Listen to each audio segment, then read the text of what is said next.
আর এটা এটা ওই কালকে আসলে ভুলটা একটু বড় ছিল তো, তাই ভাবলাম যদি পুড়ে যাবে।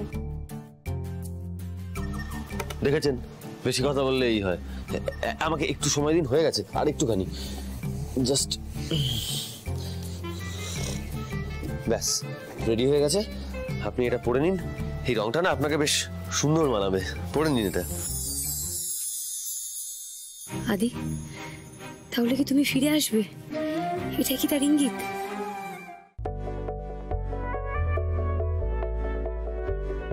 ওদি, খাবারটা ঠান্ডা হয়ে যাচ্ছে যে। খেয়ে নেবো আমি। বুঝেছি, আগে রেডি হবেন তারপর খাবেন তো? বেশ ঠিক আছে, খেয়ে নেবেন তাহলে। ওই আপনার জিনিসপত্র, ওই রুমাল, ঘড়ি, ব্যাগ, সব ফোন ঠিক জায়গা মতো রেখেছি তো, দেখে নেবেন কিন্তু। আর এই যে এই আপনার অস্ত্রশস্ত্র, এটাও রাখলাম কিন্তু। তো এগুলো সব আপনি গুছিয়ে রেখেছেন? হ্যাঁ, বলতেই হয়, আপনার গিল্ট ফিলিংটা কিন্তু খুব স্ট্রং। হ্যাঁ সে তো আছেই, তবে আরেকটা ব্যাপারও আছে। কি ব্যাপার? কিসের জন্য করছেন আপনি? মানে আপনার কি এই ঘরে এসে কাজগুলো করতে ভালো লাগছে? কিছু মনে পড়েছে আপনার?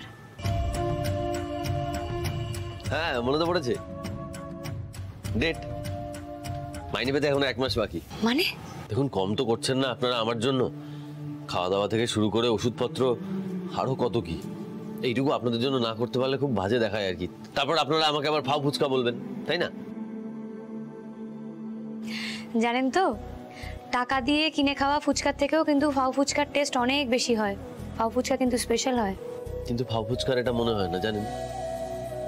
ফাউ ফুচকার শুধু এটাই মনে হয় যে তাকে ঠিক মতো ভাজতে পারেনি, সে তো অন্যদের মতো ফোলেনি, তাই তাকে কাচের বাক্সে ওরকম সাজিয়ে রাখা যায় না, লুকিয়ে রাখতে হয় তাকে। সারাটা জীবন না ফাউ ফুচকা হয়ে কাটাতে পারবো না, জানেন তো? এই দেখুন, দেখেছেন আবারও বেশি কথা বলে ফেলছি। দূর, এই আজকে একটা ইম্পর্টেন্ট দিন, এত বড় অপারেশন, সেই জন্যই কিন্তু আমি এতগুলো কাজ করলাম। রোজ রোজ কিন্তু করবো না, জাস্ট সরি বলার ছিল তাই করলাম। বুঝলাম, তবে আপনার সরি বলার টেকনিকটা কিন্তু ভালো। আসলে মুখে বললে খুব একটা দাম থাকে না, তাই কাজে করে দেখিয়ে দিলাম। এই তো আদি, এই তো আমার টুকাই বাবু, যে মুখে কিছু বলে না, কাজে করে দেখায়। এই তো আদি।